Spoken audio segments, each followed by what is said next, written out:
What is up, everybody? Welcome back to another episode of J&B Unsupervised. Sorry, we are not in person today. Someone's getting older. I am sick, under the weather. Nasty. So we have to do this virtually this week. Nasty. We apologize for no drink review. Hopefully, I'm feeling better. We'll be getting those back to you next week.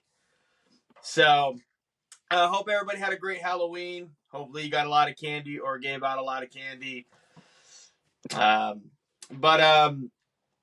Real quick, like we've said plenty of times before, make sure you go do your research. The election is coming up right around the corner. Make sure you go vote if you want to, or don't if you don't. Brent, I have to ask you, what are your thoughts on the World Series? It is over. The Yeah. Dodgers have won the World Series in 5 games, like we said. So Yeah, hey, kudos you got it to us right. for saying 5 games, even though we thought it could have been a sweep. But what was your thoughts on the World Series, man? Like, let's talk about it. Let's talk about Game 5 of the 5th inning. Like, if you want to start there. Well, you can start with the fifth inning of game 5. It's Aaron Judge had a great, in my opinion, I think he had a great, World Series. He came on strong later in the series. He finally found his bat, and leading the 5th inning. He had a great, not a home run save. The ball wasn't getting out, but he saved definitely. He saved a triple or at least a double in the earlier innings, and then the 5th inning, a routine pop fly. He drops it, and then it just kind of snowballed from there. And the Yankees pitcher Cole, he was on fire. I mean, he went, I think, like almost 7 innings, and he was dishing, and he fought through the 5th inning, which honestly was crazy that he was able to do that. And I mean, he had his own mistake. He didn't run out a ground ball, and they just had a lot of miscues and a lot of errors that, as a lot of the announcers kept saying, like, during the regular season, this doesn't really show up because it's not really scrutinized, but in the playoffs and in the World Series, you have the smallest details. You have to cross the I's and dot the T's, and it just came down to, like we both agreed, the Dodgers lineup was just, they had more than the Yankees did. Well, I think it really came down to just like the fundamentals and like the being mentally strong. And the Dodgers could have been like, you know what, we're up 3-1. We're down 5-0, pack it in, go back home, and take care of it in game 6. But they kept fighting and grinding. And I mean, like the Dodgers, like top to bottom, like the batting wise, probably a better roster top to bottom. It was the Yankees bottom of their order with their bats that really kind of kept things moving for the Yankees. But the Dodgers had none of their like elite top pitchers. I mean, Buehler came in after 2 days rest and iced it on he retired 3 straight batters to win the World Series. So, I mean, think about this, too. The Dodgers, Clayton Kershaw, he was hurt, so he didn't even get to pitch at all this year. And then think about Ohtani hurt think about how they're going to be next year, dude. Like, the Dodgers could have, like, a little bit of a serious run here over the next couple of years, in all honesty. But when you really think about this series, you go back to game 1.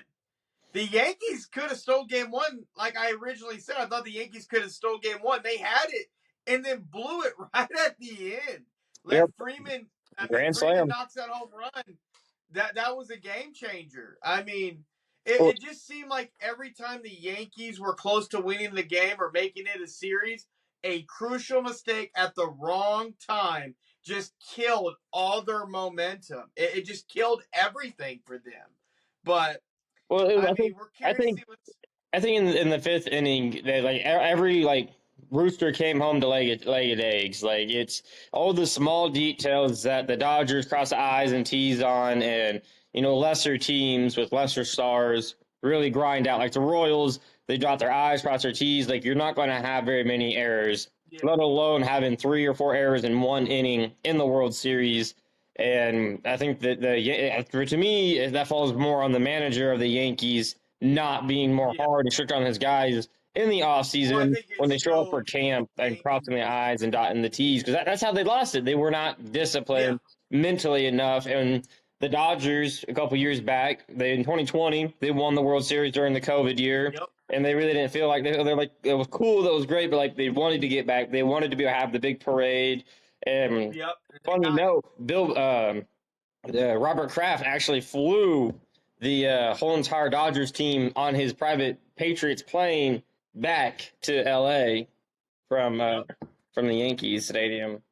So I just think the World Series just showed the Yankees what they really need to work on and get better at. It showed a lot of their flaws. The Dodgers really did. It showed the Yankees they have a lot of flaws they still need to fix.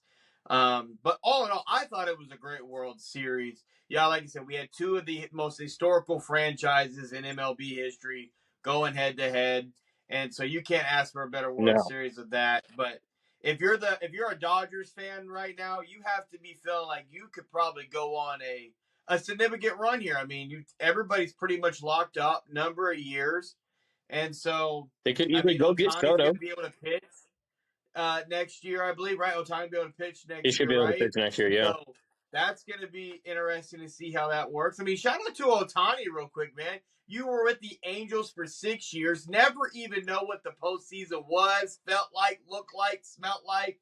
And then first year with the Dodgers after signing that massive deal, you're a World Series champion. Like, it doesn't get any better than that yeah. right there. So, um, again, baseball was really great this year. I'm curious to see how, especially for our Royals next year, how we look. I mean, we were definitely overlooked this year, made it to the postseason. We gave the Yankees a good little run, obviously came up short, but I feel like we're just a few pieces away here and there to really make another good run at a World Series. So I just be think curious to see what our Royals can do. we're just a young team that kind of we're like the young Thunder team from a couple years back that made it to the NBA Yep. Finals. Nobody really expected them to really do that, and the Royals kind of came out of the woodworks. And it's nice to have the Royals, a small market, any small market team, honestly, Yes. performing well Yes. and doing Yes. well versus the big markets. And honestly, outside of the Always. Dodgers, I think the Royals probably gave the Yankees the best actual series.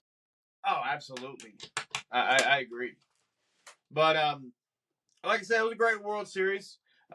Dodgers are your World Series champions, and I'll be curious to see how they look over the next couple seasons with everybody they got and the payroll that they got, obviously.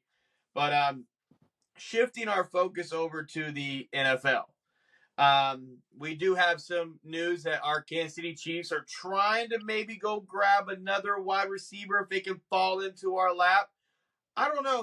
Who do you think that wide receiver is? Like, when you broke the news to me earlier, I don't really know who we can really go grab. Like, honestly, Yeah, I really know who's out there like that. yeah, I really don't know. I think it might be somebody kind of maybe someone that definitely already knows the system that's already played for us. The only thing that really comes to mind is maybe like a Demarcus Robinson that's with the Rams. Yeah, We already had communication about Cooper Cup, and that obviously did not happen, and they're not moving him now with both yeah, Puka and Cup both healthy enough to play. yeah, But I can see Demarcus Robinson out of any wide receiver that I can think of that Chiefs might target would be potentially him because the system's so complex and we need some depth. I mean, we just lost Jared Wiley, a rookie tied into an ACL. So, I mean, yes, we unfortunately. need, and Jordy Forson, I believe we also lost him. So we have some openings because of IR, and we definitely need some more depth there at tight end and a wide receiver. Yeah.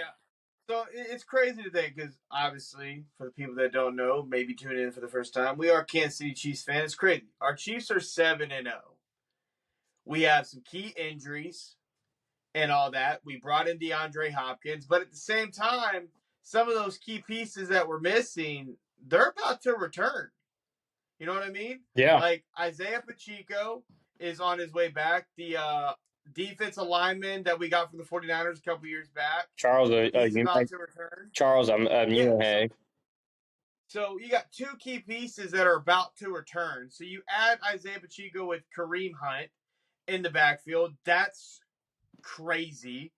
I mean, obviously, everything goes right. Hollywood Brown's going to be back for the playoffs. Like, and then you look at the remaining schedule for our Kansas City Chiefs, bro. Like, I don't really see too many losses in the remaining schedule. We have the Tampa Bay Buccaneers this Monday for Monday Night Football. I don't really see us losing to Tampa Bay. Tampa Bay got too many injuries that they're dealing with right now, unfortunately, which would have been a really good game to watch. But Tampa was obviously injury bug as of now. But man, I don't really know where the losses come. I really don't. Well, I don't foresee, and we kind of talked about before. Like, I don't, because I'm not trying to talk a whole bunch about the Chiefs and the undefeated season, because that's not what the season is. Now that'd be a great little No. icing on the cake. Get the three-peat Yeah. and you undefeated. That's never happened before. Both of those things. But when you kind of look at it, it's kind of hard not to kind of like dream about, because, like you just said, we got the Bucks, so it's going to be a competitive game, but the Chiefs should win it, and then we get the Broncos, which. It's a division game, so it will be competitive, but it's at home. It's at Arrowhead. We ain't going to take that L. But it's still tricky, because following that, we do got Buffalo. Yes, and I think that will be a trap game. Broncos could be a trap game looking at Buffalo. And honestly, I think you make a strong case that Buffalo has probably played the best ball beginning of the season till now in the AFC. They're probably really the best team top to bottom, how they've been performing and how the defense has been playing and how Josh Allen has looked. Josh Allen only has one interception, a hellacious sleeper pick for MVP that nobody's really talking about, and he doesn't get love for it. So, no, he did. So I mean, you got them, but like outside of that, maybe later in the season, like we do have the Texans that come up, we do have the Steelers, and then a couple, that we get the Chargers, Raiders, and Broncos one more time a piece. But I mean, it's going to be hard to see anybody actually slip us up. I don't necessarily think anybody will slip us up. And these two games we have would be a good, I hope, hopefully warm up for Hopkins to get him more reps, more acclimated with the scheme. And Andy Reid came out and said that Hopkins is catching on fast, and he's a wily vet. He's very smart ball player. So I'm really curious to see what he looks like. It's crazy to think this is probably like he's in. I don't know exactly off the top of my head what year he's in, but it's just crazy that he finally gets a quarterback that's worth a damn at this point in his career. Well, he had Deshaun Watson with the Texans.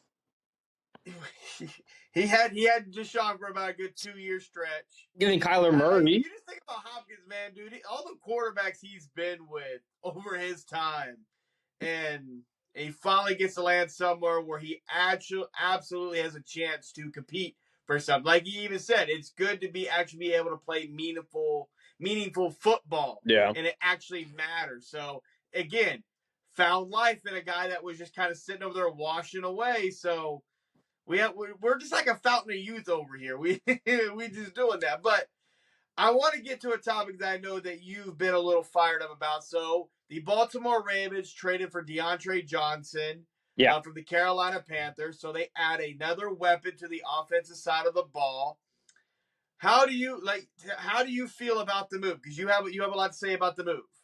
I don't like it. Like, I mean, Deontay Johnson is a young wide receiver. He's a fiery wide receiver that gets himself into trouble with the organization. I know he's glad to be out of Carolina. I think any player that gets out of there is happy to be out of there. But he got booted out of the Steelers and Mike Tomlin for a reason. Then the Panthers moved him because it's the Panthers. And he lands with the Ravens for pretty much nothing. And with a Super Bowl winning team, as in the Chiefs, could easily have acquired him. Maybe had to move some a little bit more money around, but could have acquired him, but gave up more. But it was just a pick, but they give up a higher pick to get Hopkins over Deontay Johnson. Really kind of raises a kind of red flag, like, if this organization doesn't want you, maybe I need to figure out why they don't want you. There's that, but also for me though, it's going to make them more pass heavy, and they don't need to be pass heavy. They tried that last year. They're pass heavy all season, and it worked. They got the number 1 seed. They get to the playoffs, and they shit the bed. They didn't need another wide receiver. Now they have Isaiah Likely at tight end, Mark Andrews, and Bateman. You don't need, and you had Zay Flowers sitting over there as well. You didn't need another wide receiver, but you could require one, so that's good. Then you have Derrick Henry sitting in the backfield, and you lost last week to the Browns, to the lonely Browns. Granted, Jameis Winston led the way, but they had lost to the Browns because Derrick Henry did not get enough touches. You're a ground and pound team. That's how you win. That's how they win. And with Johnson there, I feel like they're going to air it out more and try to kind of. They will stick close to their DNA, but get into a close game, I feel like they're going to try to air it out and get scared and try to jump out and get a lead and try to score points. And that's just not who Lamar is. We know who Lamar is. It's a ground and pound team, play action, RPO, set up the run to set up the pass, and they get away from it. I just think for Derrick Henry with this this franchise and this team, I think Derrick Henry should be getting anything less than 20 touches a game. He should be Like Derrick Henry, very close to at 20 least touches a game. nothing less than 20 in my personal opinion. But again, In my I personal agree 15. with you. I agree with you in the instance of like, why do you make this move? Like, why do you bring in another wide receiver? Why not go try to help someone with the defense that has the most drop interceptions? Like, they can't catch a ball on the defense side of the ball. Go get another defense guy to help you out. But again, to me, at the same time, this just also puts more pressure on the Ravens, Lamar, the coaching staff, because it's just another weapon you have, and it just heightens the you gotta win it. Like, and I personally believe for the Baltimore Ravens, it's Super Bowl win or bust. Not Super Bowl or bust. Super Bowl win or bust. Because how much talent does Lamar Jackson need? Like, and that's not knocking Lamar. We love Lamar. We love his game. We understand who he is. But at the same time, how much stuff do you need? Right. At some point you got to get the job done. Yeah. And he's not had a great, track record in the postseason.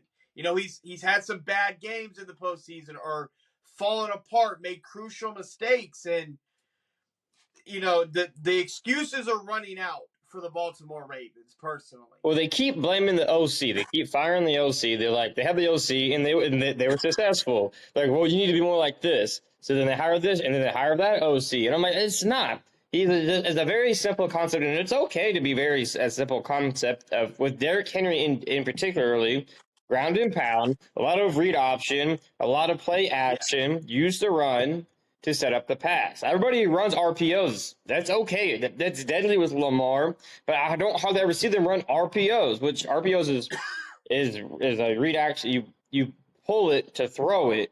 For people that don't know what RPOs are, that's when you see the quarterback kind of hold on to it, and then you see them throw it out there into the flat or do the slant.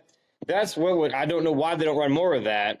And Derrick Henry has to get 15 touches a game. Derrick Henry gets 15 touches a game. They've won every game this year. Yeah. So but I still think they should have went defense. The defense for me is their Achilles heel this year. Consider there was a lot of teams that could have went and got Johnson, and like you said, that didn't. There was a reason why the Pittsburgh shipped him out, and they shipped him to Carolina. Now, granted, he wasn't having any issues in Carolina, but he did want the ball more, and he was getting featured a lot more with Thielen obviously being hurt.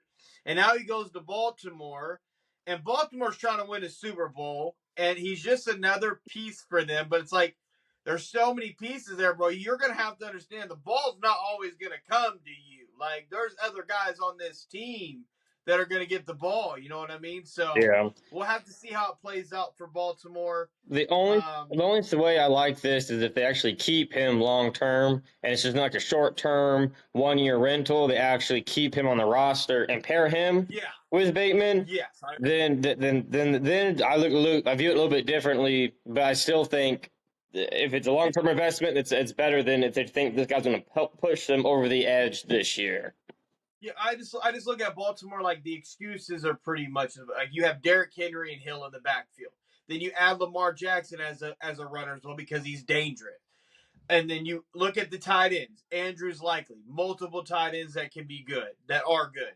You look at the wide receiver room, multiple wide receivers. The offensive line is actually solid. It's good. The one question you have to ask yourselves about Baltimore is the defense because they get off to a slow start.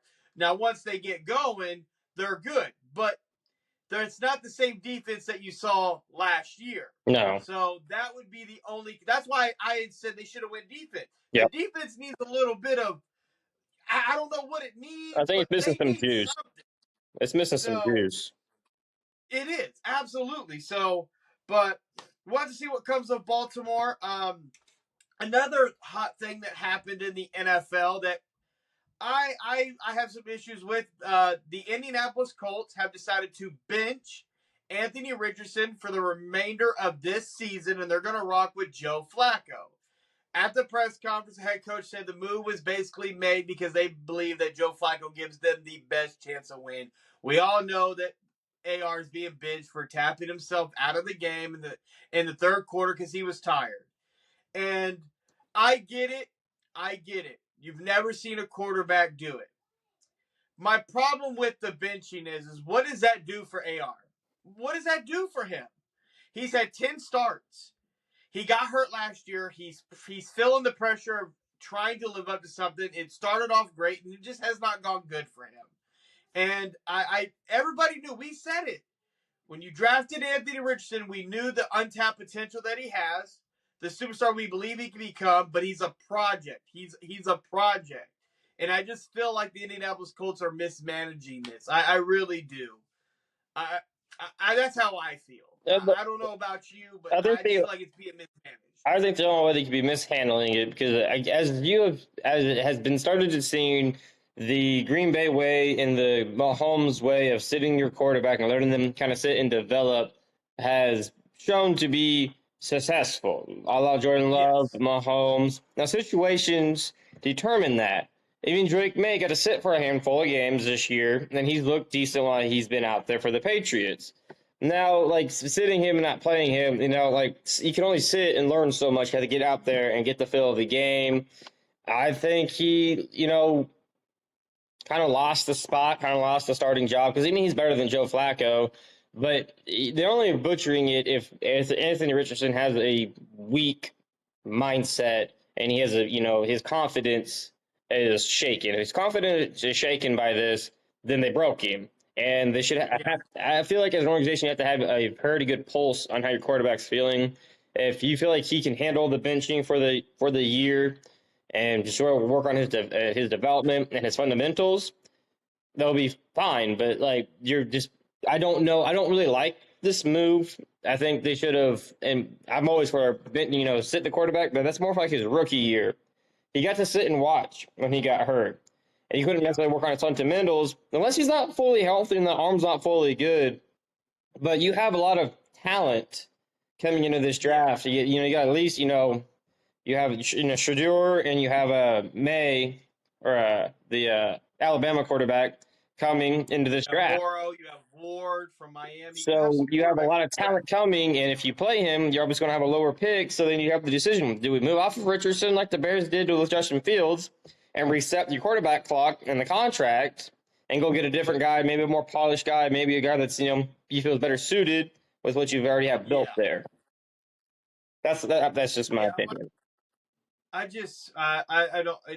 It bothers me for the simple fact of you knew drafting him, it was going to be a project. You had to be patient. You had to understand mistakes were going to be made.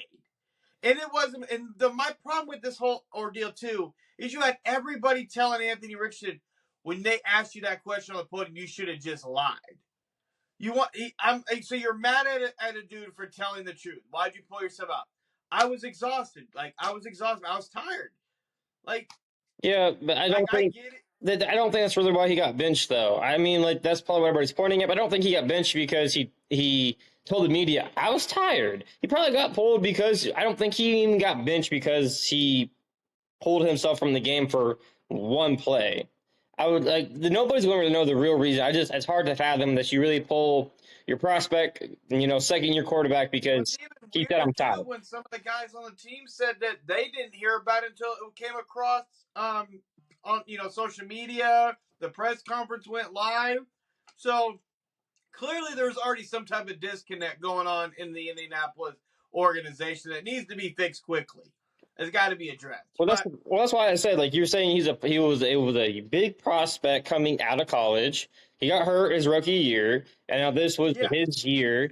And as the Colts still know, he's still a project quarterback. Yeah. And putting him on the sidelines is not going to help you figure out if he can or cannot be that good. Yeah. And that's why I said that they should play him. Whether or not there's ups and downs, play him, lose, and then that way you have the option to either reset the quarterback or keep him. One of my problems was the head coach says Joe Flacco gives us the best chance to go out and win now. Win what, bro? This team is not competing for nothing. You win some races, you make it to the wild card and get your ass spanked in the wild card round. What does that do for Joe Flacco? Great. It's a great story for Joe that he's still able to go out there and produce. I'm happy for Flacco. I am by no means, but this is supposed to be where you really figure out is AR the guy that you can keep developing, build around, and like you said, with him on the bench, What does that do for him? It doesn't do anything. Yep. But another question I have for you, because this is a trend we're starting to see. Does the NFL have a quarterback development problem? When you think about all the young guys that are out here sitting on a bench right now that are young guys, do we have a quarterback development problem? Because you've heard Brady talk about this, you've heard Mahomes talk about it, you've heard some of the you've heard the rumbles. What is your thoughts? That's just tough to say that there's a quarterback, a development problem, because quarterbacks are only successful as an organization they get drafted to.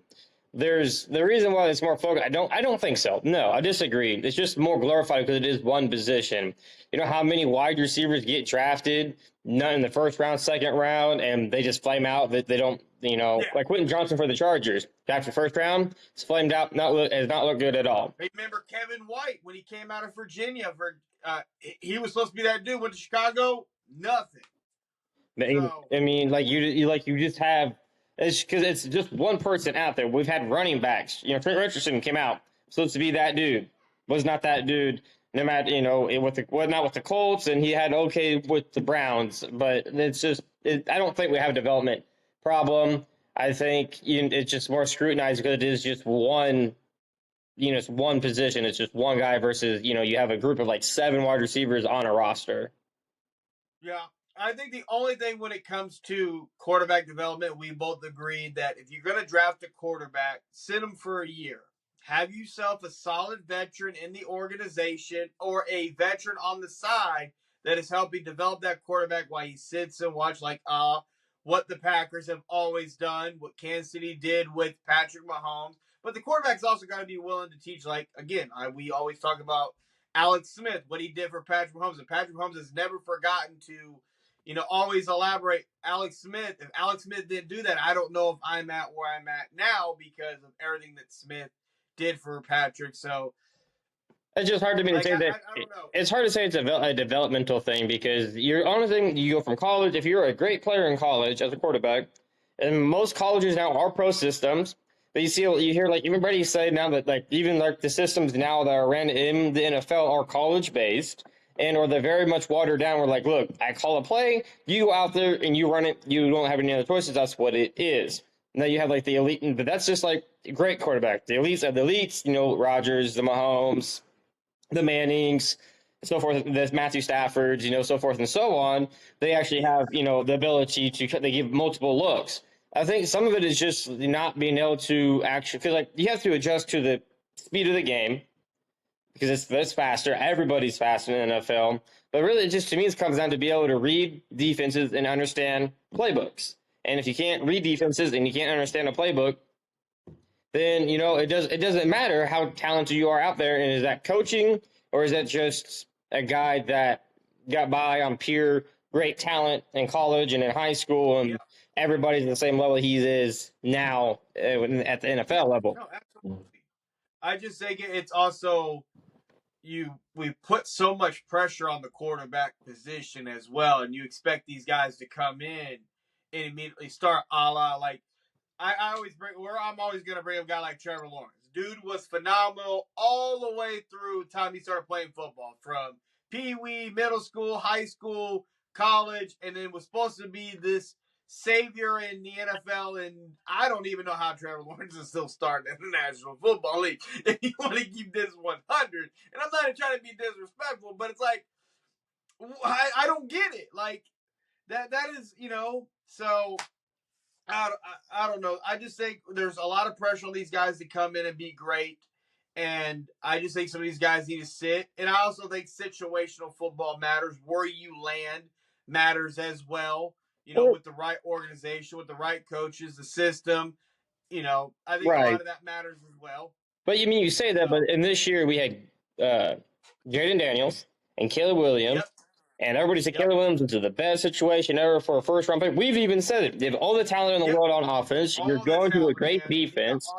But it's still the Bears organization with a questionable, coaching staff. Jaden Daniels goes to the Commanders with a solid defense still, but solid defense. Coaching staff, management. But way less talent on offense, but yet a new regime, new owner of the Commanders. Dan Snyder is long gone, so you have a new regime there, owner, and then you have the Dan Quinn. Dan Quinn as the head coach there. The DC that left the Cowboys, the everybody for the Cowboys wanted him to become the head coach, but Jerry Jones let him walk.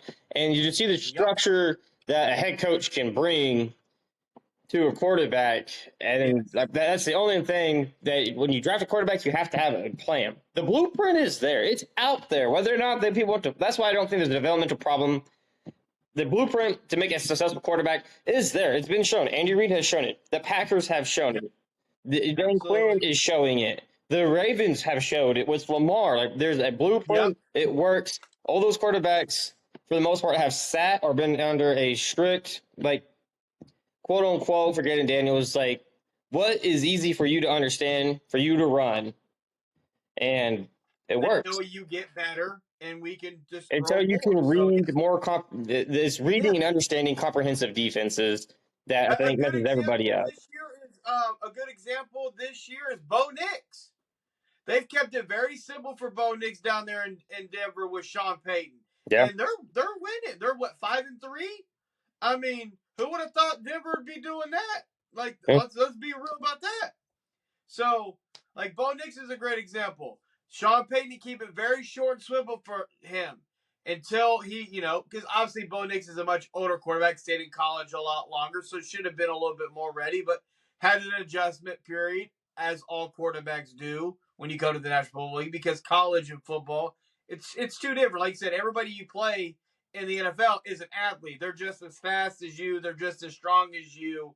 So I think Bo Nix is a good example for that. But well, yeah, he went again to a solid organization with a solid head coach with a game plan. They didn't come out and say he was going to be the starter. He won the job, and they kept a strict plan in place for him. And that's why, to me, like, if I was a quarterback, I'd be very picky on where I go as an organization and with the coaching staff that is there. Like, it's also the same as in college, though. Like, Archie Manning went to Texas because of the staff that was there. And everyone's like, oh, he's going to hit the transfer portal. He's going to hit the transfer portal once the starter came back for his senior year. He's like, no, I'm staying. Like, I came here to be coached by these guys. He was very methodical about it. And he stayed. And we saw a humongous leap with two games he got in this year because of the injuries. And he's looked phenomenal. A humongous leap.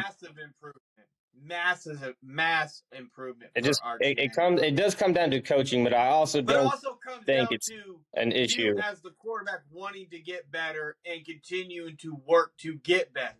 Like, so it works both ways. You know what I mean? Like, you got to be wanting to put in the work, because the coach is going to be there to help you put it, do it. But you got to go out and, do the workout, stay strict to your routine. And so some of these guys just feel like, they've won their whole lives. And then you get to a point where, like, that's going to end at some point, So we'll have to see how some of these young guys bounce back. I'm curious to see how AR handles this situation going forward. But yeah, I don't know how else to really look at it other than the organizations just need to be better, have better plans in place, and be mindful of who you're drafting. You know what I mean? Like, you got to know who you're drafting. Yeah. Like, you have the film. Like, I get AR didn't play a lot of games in college. But, again, you knew drafting him was a project. So that's what I don't think you can't grade every quarterback or look at every quarterback situation the same. Like, some quarterbacks come in very polished and you know what you're getting. And then some quarterbacks, they get hyped up by the media. And so then they get pushed up. Their draft status gets pushed up, into the first round because it happens every year. But there's quarterbacks that are like, what are you talking? Like, what are you talking about? Why is he being pushed up so high? Like, the dude didn't do anything, and then they get taken higher than they should have, and then the first round pick, gets slapped onto them, and then they just can't live up to that hype.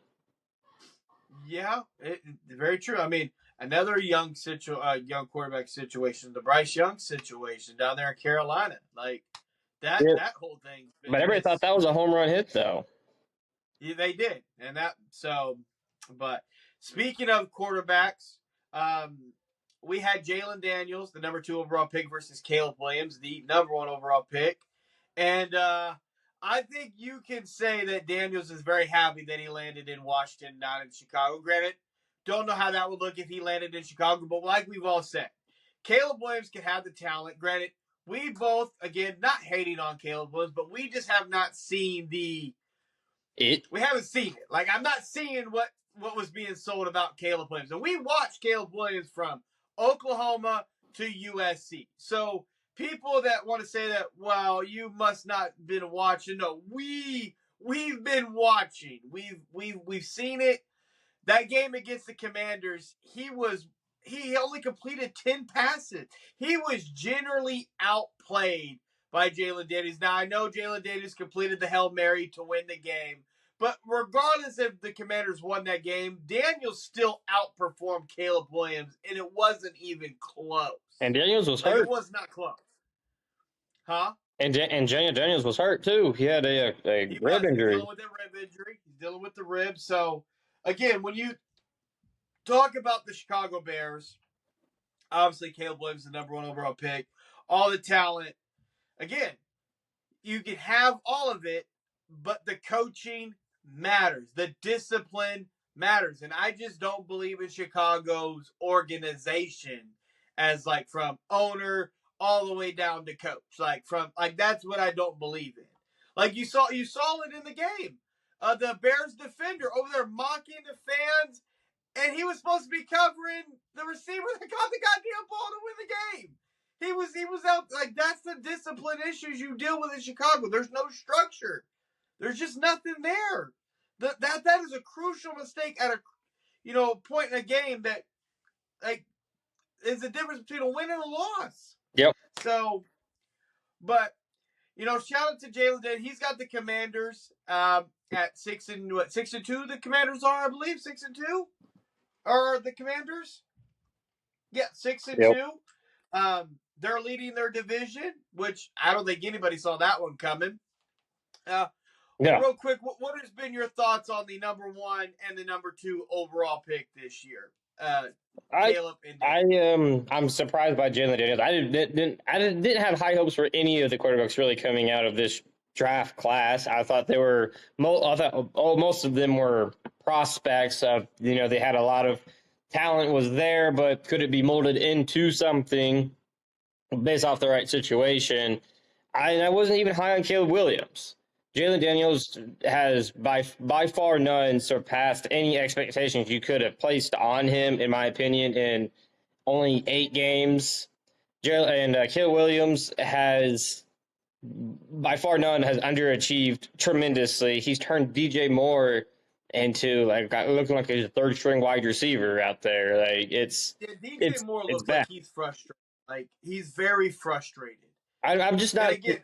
I'm just not seeing the explosiveness or the elusiveness that everybody was clamoring that Caleb Williams was. In college, yeah, you faster than people in college, but in the pros, everybody fast. Like, every time he escapes the pocket, he's being chased down. Like, he doesn't have that quick twitch, he doesn't have that burst.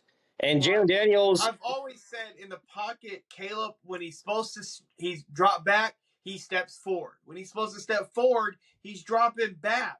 I also think that comes down to coaching, but it's just, man, I just, every time he escapes the pocket, he's slow. He doesn't have that, in college, everyone's like, man, Caleb escapes the pocket, he run. I'm like, he tries to do it in the NFL, and he just gets got. He ain't got that. He's not fast. People compare him to Patrick Mahomes, and I think that's that's unfair to any quarterback getting compared to him.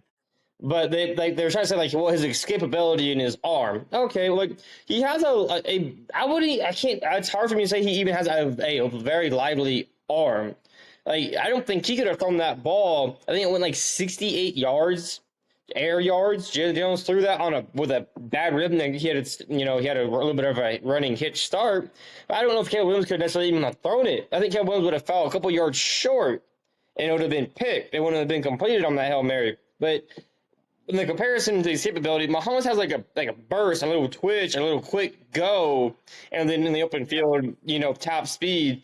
It's like a 68 Cadillac trying to go. It ain't going to go nowhere. Ain't very fast. I mean, he can't. He's just not a mobile quarterback. He's a more traditional quarterback, and they could mold it more towards learning how to manipulate the pocket to be better. But Jalen Daniels, there's just so much love about him. He's the modern day quarterback. He's Jalen Hurts's. He's Lamar Jackson's. He's the Michael Vick with the escapability. He's like to me, he's like a Lamar Michael Vick put into one. I mean, it's just what you want to see in the nowadays NFL. Yeah, that's fair. Let's see. Let's see. Real quick. Christian McCaffrey is supposed to be returning, I believe, in 2 weeks. I believe the 49ers are on a bye. I don't know if he'll be back the week after their bye. Obviously, their bye is this week. But Christian McCaffrey is going to return. So what does that mean for the San Francisco 49ers that have been hit by injury bugs, off to slow starts? It means that they're gonna take their division. I mean, you're looking at it. I'm looking at it right now. The Cardinals are 4-4. The Niners are 4-4. The Hawks are 4-4, and the Rams are 3-4. The Rams are getting healthy. Rams are getting healthy. It's so going this division right here is going to be hot. It's going to be, they're going. I mean, they beat each other up every year, but getting their workhorse back now, what level he comes back at, what percent healthiness he is, will be to kind of determine how far they actually go. Because really, it's still a make or break year. They lost Brandon Ayuk, but they're getting everybody else back healthy, and they had to pay Brock Purdy this coming offseason. So this is a make or break year for them to get it all done, and so that's why I do think with them being tied for first in the division. I do think that this is the make or break here, but McCaffrey will come back, and I think it will propel them to lock up the NFC West when it's all said and done. He's coming off the Achilles tendonitis and the Achilles tendonitis and all that, but he's gonna be fresh. I mean, obviously no setbacks. He's looking good. He's gonna be fresh-ish to a degree. Like how scary is that for everybody else? That Christian McCaffrey hasn't taken many hits. Is that a good or a bad thing for the 49ers, in your opinion? In my opinion, it's a good thing because we're about not quite midway in the season, and you're getting your fresh back, but you just don't know. There's still a big question mark. You don't know how healthy he is. If we are guaranteed a healthy Christian McCaffrey halfway through the season, which is where I thought they really kind of needed him to be anyways, stay afloat without him. It's great. Then it's a great thing if you're getting a 95% healthy McCaffrey. It's pretty much 100% because you're halfway through the season. Where do you think, realistically, just obviously knowing the injury, his history, his history of injuries, where do you think he's at percentage-wise, health, getting ready to come back? In all honesty, where do you think it's been reported that he's practiced, he's put strain on it, he's pushed it, and there's been no swelling. There's been some kind of like a little bit of soreness, but that's to be expected.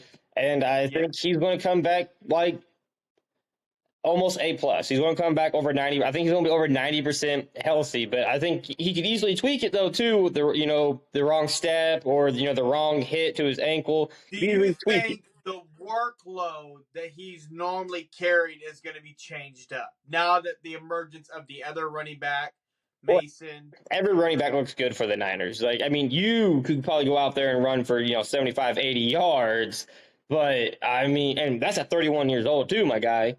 Ooh, yes, sir. Yes, you're young. You're older than Christian McCaffrey. You're older than Christian McCaffrey. Thanks. You an old son of you, golly. I'm retired already, man. I think I'm already retired. I think it'd be smart to limit his workload to third downs, probably like first down, third down, obvious passing downs. Limit his handoffs, I think, would be, in my mind, probably the best route, and try to keep him healthy, as healthy as possible to get in the playoffs, because that's when you'll see his workload peak, because it's the playoffs. It's make or break this year. So you got to get to the playoffs and with him healthy. All right, so I'm going to put you on the spot. I have my teams put down already, and I know every time I do something like this, we never seem to really agree. But you're always wrong. Well, that's your opinion. I don't know. It's usually facts. Give me your 3 teams that you quote unquote are the three best teams from AFC and NFC. That however you want to judge that. Like, give me your top three teams from the AFC. Oh, in the AFC. Yeah, Oh, so we're gonna start AFC. let So me give me your jump three over there, teams then. AFC that kind of instill that fear that like you think they can make a push, or that are the Well, teams to look out for in the AFC. so I'm gonna switch it up on you. So I'm removing the Chiefs out of the AFC. They're undefeated. It's obvious they have to be there. They're undefeated no matter how they look offensively. They're removing the Chiefs out of the conversation because they're the number one. They're undefeated. Removing them because that's not fun. So the Chiefs are gone. Obviously, they're if you had to do three. Obviously, the Chiefs would be there, but excluding them, it's very easy. Buffalo has overperformed in everybody's mind. I've been sitting here pounding the table for the Buffalo Bills. The Bills would be one, and then the Texans and. I mean, the Steelers are 6-2, but I just don't trust that weird quarterback thing they're doing. And so then, it's the Ravens. Okay, that's fair. So that's what I got. I got the Bills, Texans, and Ravens. Even though the Steelers are winning their division right now. It's kind of funny because I put you on the spot. I did the same thing. I have the one with Kansas City and then without Kansas City. Without Kansas City, I went the Ravens, Bills, and then the Steelers at number 3, just for the simple reason of you said the quarterback weird thing that they got going on. But I trust the defense to just annihilate people if they stay healthy. So, but when you look at all them, if putting the Chiefs in there, when you look at them, who is knocking the Chiefs off? We have the Bills, the Steelers, Ravens, and then the Texans. Yeah. Which one out of them? Which one out of them, when you look at it, scares you the most? We already played the Ravens. Beat the Ravens twice now within a year. Yeah.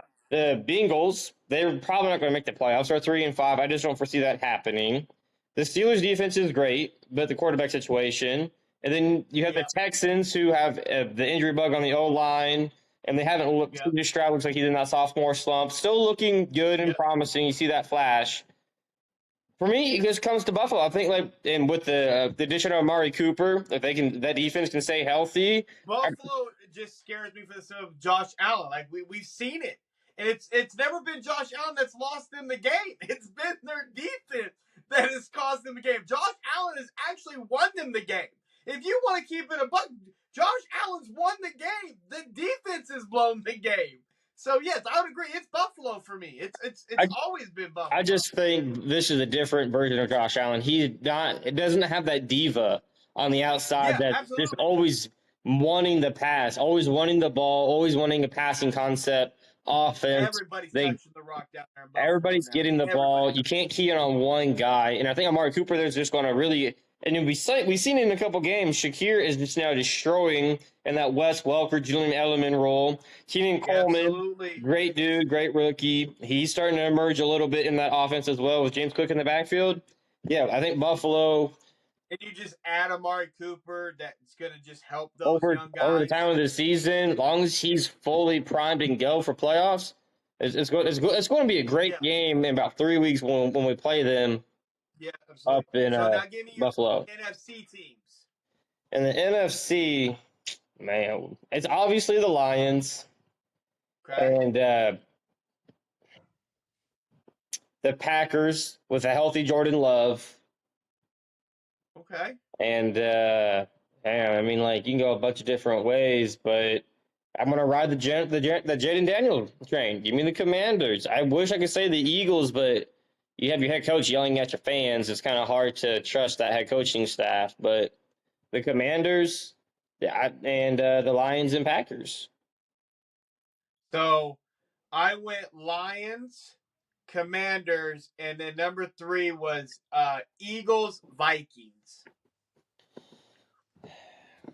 I mean, it's tough because when you look at it's tough for me. The reason I did is because if I really want to go Rams because I thought the Rams had a good chance to scare everybody this year, but they got hurt early. Now they're starting to get healthy. We'll see what that looks like in a couple weeks. Same with the 49ers with Christian McCaffrey. I just don't know what those teams look like yet. And unfortunately, you have to go off what everyone's doing right now. I don't think the Falcons scare anybody. This is only through 8 weeks of the season. Through 8 weeks of the season, this is what I see. Now, what I think might happen is something completely different than what I think and see right now. Yeah, we can have a different conversation here in a couple You like weeks, the Vikings, but to me something so close like that, you have to look at the quarterback situation, and I'm not sold on Sam Darnold. I'm just not. I know it's a tough one. That's why I say Sam Eagles, Darnold. Vikings. Sam Darnold went head to head Because they both have question marks. Can Sam Darnold keep it up? And can the Eagles coaching staff not fuck up the Eagles? So, can Nick Sirianni get out of his own way and let his OCs and DC take care of it? Yeah, you're not wrong on that. So, but real quick, the final thing I want to wrap up on the NFL before we move on. So we had the George Pickens touchdown where he two-tapped both of his right feet down. Was not considered a catch. But then you had the Garrett Wilson one. It was kind of the same damn thing, but that one was ruled a touchdown. What's your thoughts on this? What the fuck is a touchdown now? What part of your body can be down, not down? Counts as two, not two. I just don't like it. How do you feel? A forearm counts as two. Dragging your toes, dragging your left toe and right toe counts as two. Your shin or knee counts as two. But if I get 1 foot and then my toes down and then I come down with my foot out of bounds, now you only got one, toes don't count. Okay, but 2 feet count. Yeah. But it can't be the same foot twice. That makes zero goddamn fucking sense. I don't like it. Now, the Garrett Wilson one was not a good look. It wasn't a good look that you had that game where it was considered not a touchdown, but pretty much the same thing on Thursday Night Football, and they called it a touchdown. Well, Garrett Wilson Garrett Wilson did get his shin down. Garrett Wilson's shin. That's just funny to me. My toes come down. Like, I have a foot. My toes come down. Even if you're on your 2 feet, or you land on, like, you catch and you toe tap, and then your heels come down, that's considered in. But if you have a toe and then down on your heels, that's out. But if you land on your shin, and then you obviously next thing that go would be your knee, that's not the same thing? It sounds like the same thing. Sounds like we're saying the same thing here. Is that your shin? It sounds like the same thing. But the NFL got to change that rule. I didn't know that was a rule when that happened to the Patriots. I'm like, what are you talking about? That's a foot and toe. I don't think anybody knew it was a rule until it happened. Honestly, it doesn't actually exist. They made that shit up on purpose. Like, it doesn't actually exist. It doesn't. And obviously it does, but they got to remove it. They got to change that rule. We just need the NFL to honestly clarify what a catch is from time to time to remind the public on what it is. They need to clarify what body parts you need. Just a friendly reminder every once in a while. Pretty much that too. Like, we just need a fresh reminder. Just one hand. If I catch the ball, you keep adding rules and taking rules away. But is one hand 2 feet? But is one hand 2 feet? I don't know. Because like your forearm counts. So 50-50. If I jump and they get hit and I get pulled, if I get my chin down, maybe you just need 2 fingers down. 2 fingers down. That's two. That's two. You know what I'm saying? You know how bad it would be if somebody a wide receiver jumps, catches it, and they land on 1 foot and they hop on the same foot. Does that not count? Is that not 2? They hopped, and then they get hit out of bounds. That incomplete? Because he's the same foot, but you hopped. Which is what technically the ball crossed the pylon. Isn't that a touchdown anyway? No, you didn't get another foot down. The same foot can't bounce twice, which is the stupidest thing. Yeah, well, like I said, NFL. If you see this, just put the friendly rules up across the screen. Just give the public what we need. Just a little freshly reminder. Yeah, get rid of the rule. We know the rules. That way you can't change. Get rid of the rule. Body parts included.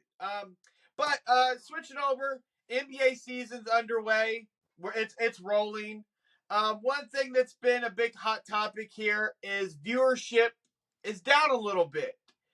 A lot of people are concerned, and I honestly think it's not overly concerning. I just think for a lot of people, it's tough to find the games on TV unless they're on ESPN or TNT. I just think the NBA needs to be a little bit more, putting some more games on TV. it's hard to get to some of these games, man. That's really what it is. Yeah, you got all Not these. everybody has all these streaming Yeah. platforms. You know what I mean?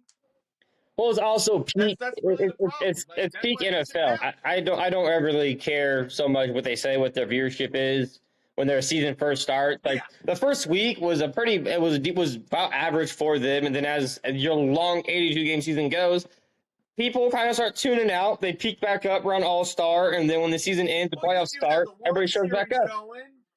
The NFL is going right now. The You have NFL the is World king of the Series going king. on. Football is still going. Football's king. So, Football's the king of like I said, kings. it's not overly. I'm not really concerned about Yeah, it, like I said, that and but I agree. everyone's making a big deal. And huh? I agree. It's they have all these games being aired on different platforms, and not everybody is Yeah, willing to spend it's that not money even for that just the subscription to platforms. watch They need them to put play. a little bit more for the people. Yeah, that's literally the whole problem. And that's what Adam Silver and the NBA is going to have to figure out is how to bring some of these games more. Because outside of the TNT and the ESPN games, you're not getting them. Like that's it. You get the games on those, and that's really all you get to watch. So I just know if they made every real game quick air, again, if they made every game where you could watch every single game on ESPN, TNT, on just like the normal like streaming services that pretty much everybody has, you would watch every single Lakers game. You would tune in to every single Lakers game to watch LeBron because who knows when the last time he'll play. This could be his last season. Some people think he might play another one, and that's but what I think a lot of people tune in to they're watch the missing both of them. stars. People want to watch stars. Like they're like there's people that want to watch Yeah. Luka and Kyrie play, but they're not being aired or they're on a subscription that they don't have. And then you like there's some games that like through the season already, and you're like, why isn't it that game on national television? Like, no disrespect to the Jazz, but why are you airing the Jazz and the Hawks? Like, I don't want to see that game. I want to see the Lakers and whoever, the Dallas and whoever, Timberwolves versus the whatever. Like those games we want to see on TV. So again, no disrespect to the Jazz, but it's like I don't want to. I don't want to watch the Jazz. But it's kind of crazy though, because like in NFL, like we're local, so local you get the Chiefs, and you get like the Broncos, or you get like the Cowboys.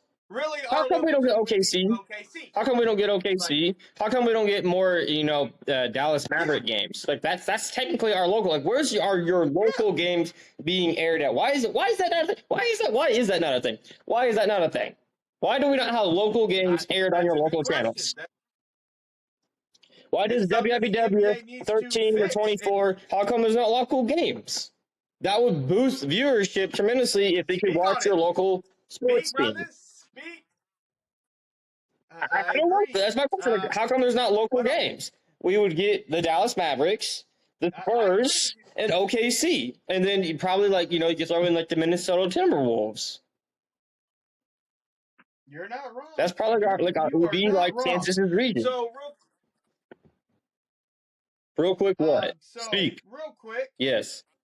No. Bronny scored his first 2 points in Cleveland, Ohio. That had to be a surreal moment. Like that is the stadium, or that is the arena. Your dad grew up there. Like you grew up there. Yeah. And that is the place where you score your first 2 points. That's a full circle moment. I don't care what anybody says about it. That's a surreal moment for Bronny James because you grew up there. Yeah. Like you did. Yeah. Like you grew up there. Yeah. And so like that was a cool moment. I'm glad I got to witness that. It was on my birthday, so like that is super cool. So fuck you, Brandon. I don't know. I got something on my birthday. That was cool. Bronny James got 2 points. Yeah. Well, what's even kind of cooler than it being on your birthday? What's cooler than it being on your birthday is that if you actually see LeBron James, his first bucket is very similar to Bronny's first bucket.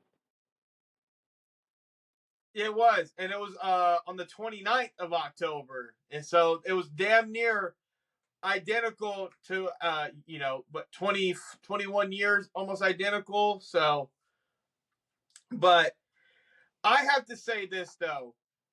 Shout out to Bronny James because Bronny is a second round pick, 55th overall, and he takes more heat and is more scrutinized than your top picks in this NFL or NBA draft are. Alex Sarr for the Washington Wizards, dude is like, he looked bad. The rookie, I can't say his name. He was drafted, I believe, from France for the Atlanta Hawks. He's been okay. He's starting to come into his own. He's getting the minutes. But Bronny has taken all the pressure. Like, you top picks from the NBA draft, you should thank Bronny because he's taking all the pressure off you guys, and it's all on him. Like, when Bronny goes to the South Bay Lakers, the G League team, they're still going to talk about him down there. They're going to talk about him more than the top picks in this NBA draft. They're going to talk about that over the top pick. So, again, the top picks in the NBA draft, thank Bronny because he's taken all the motherfucking pressure off you. You literally are escaping by unscathed. Like, Alex Sarr last game, I think, went like 1 for 5. Horrible defensively, horrible defensive rating, offensive net rating, like just bad. But we're not even talking about it because, well, Bronny's on the Lakers, so we got to talk about Bronny and how he played 1 minute, 2 minutes, no minutes, sat on the bench, 5 high fives, a good cheer. Like, that's all they talk about. I think it just shows I think it just really just shows the weakness that this draft was, that there wasn't a Victor Wembanyama. There wasn't a star that there wasn't, a Zion, there wasn't a Ja, there wasn't nobody that came into this draft class that we had high potential, overall high potential. It was a weak draft class. But the thing to talk about too is that Bronny James is sitting on the bench at away games and fans are chanting Bronny. Like they're wanting him in the game. So, like, what does that say? That the 55th overall pick in the second round. Toronto last night. Yeah. They were chanting for him in the Toronto game last night. Like, that's crazy. Like, for Bronny, that's got to be surreal. Like, you're just a second-round pick. We already had the moment with him and LeBron on the court together. You're just waiting to go to the G League. You know the plan, the Lakers, and you know the plan. And you have fans that are literally out on an opposing court, not LA, chanting for you. That, I don't care what anybody says. That is cool. Yeah. Like, I don't care what anybody says. Like, that's dope. Because normally you hear that for, like, a star or your sixth man or something like that. You just want him in the last couple minutes. But to get that is cool. It's just cool. But speaking of, real quick here, Victor obviously has had a little bit of a rough start to the season, a little bit up and down. I think he's trying to figure out his spots, figure out his go-to moves, working on his stuff. But I have to ask you this. Is Victor Wembanyama and Chet Holmgren the future of the NBA? No, is that going to be what we're going to be talking about 5 to 10 years down the road? Like, who's going to be the collide? Because I don't see anybody else. Like, I mean, like asking, I was like, if you're asking for like a good matchup to be able to tune in and watch, you can't even say Victor and Chet because they guarded each other 5 times. At an offensive set where the one of them got the ball, they guarded themselves 5 times. Now in the playoffs, that could be different, but the Spurs are still even a year away from then, and OKC still has way more talent than the Spurs. They're currently, right now, nobody. Like, Victor Wembanyama and... Like, who's the next star versus star matchup that you're looking for? Because, like, you've always had the matchup. Cooper Flag. Cooper Flag. Still in the LeBron Curry, I told you. LeBron Durant. Cooper Flag. Huh? Cooper Flag. You're not even in the league yet. Cooper Flag and Victor Wembanyama. Not in the league yet. Not in the league. Well, Victor Wembanyama is not the face of the league either yet. Cooper Flag and Victor Wembanyama, or Victor and Ant. Like, there's really Chet's not. Chet, I'm not high on Chet. Like, Chet's going to be a great player. He's going to have a great career. He's going to be a star, but Victor's going to overshadow him. Ant, to me, is the ascending base of the league while Victor progresses. I mean, it takes, 4 or 5, 6 years. Pushing you towards Jason Tatum. Like I said, you think Ants should be the next face, but you think the league is trying to push Jason Tatum. Well, the leagues have been trying to push Jason Tatum for a while, but Jason Tatum's quote-unquote MVP year last year that he cried for during the All-Star game was 40-year-old LeBron James's numbers. So if that's MVP, then like That's LeBron fair. should have been an MVP consideration. I mean, you have Luka, but like it's hard to say anybody It's just like a head-to-head matchup that you're wanting.